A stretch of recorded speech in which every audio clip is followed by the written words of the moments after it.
মই যে স্ক্ৰিনত লগাই দিছোঁ ফটোকপি আপোনালোকৰ চাগে সকলোৰে চিনাকি নহয় জানো তেখেত এই ছোৱালীজনীৰ ওপৰত মই দুটামান কথা ক'বলৈ বিচাৰিছোঁ তাই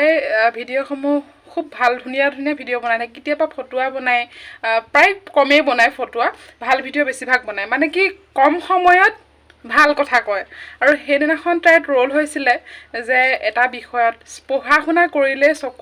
কি সকলোৰে কপালত চাকৰি নহয় আচলতে একদম সঁচা কথা মোৰ নিজৰ লগতে হৈছে মই সেইকাৰণে তাই ফটোখন লগাই মই ভিডিঅ'টো আপোনালোকক দেখাইছোঁ মই যেহেতু নতুন ক্ৰিয়েটৰ হয়তো মোৰ ভিডিঅ' বহুতে নাচাবও পাৰে তথাপিও মই তাইৰ সমৰ্থনত আছোঁ যিহেতু মোৰ লগত খাটিছে নহয় জানো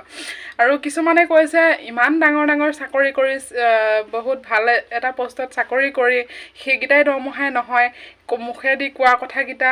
সঁচা শুনিবলৈহে ভাল কিন্তু প্ৰকৃততে সত্য নহয় আচলতে আপুনি ঠিকেই কথা কৈছে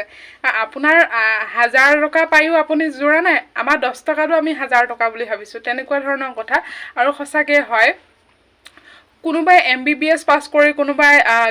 সায়েন্সত ষ্ট্ৰীম লৈ পাছ কৰিছে কোনোবাই আৰ্টছত পাছ কৰিছে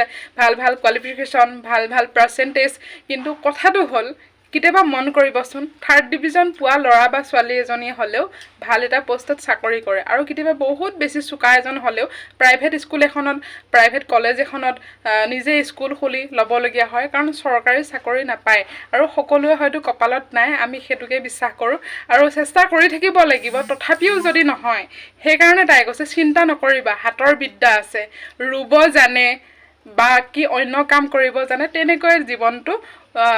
জীৱিকাক আগুৱাই লৈ যাব পাৰিব আৰু সুন্দৰকৈ থাকিব চাকৰি নহল বুলি যে চাকৰি নাই খাব নাপাম চৰকাৰী দৰমহা নাই তেনেকুৱা কোনো কথা নহয় মই তাইৰ লগত একমত আৰু যদি আপোনালোকে মোৰ কথাখিনি শুনি বা বুজি পাইছে তেতিয়াহ'লে কমেন্টছ এটা কৰিব আৰু ছোৱালীজনীক উৎসাহ আৰু প্ৰেৰণা যোগাব লগতে মোকো ধন্যবাদ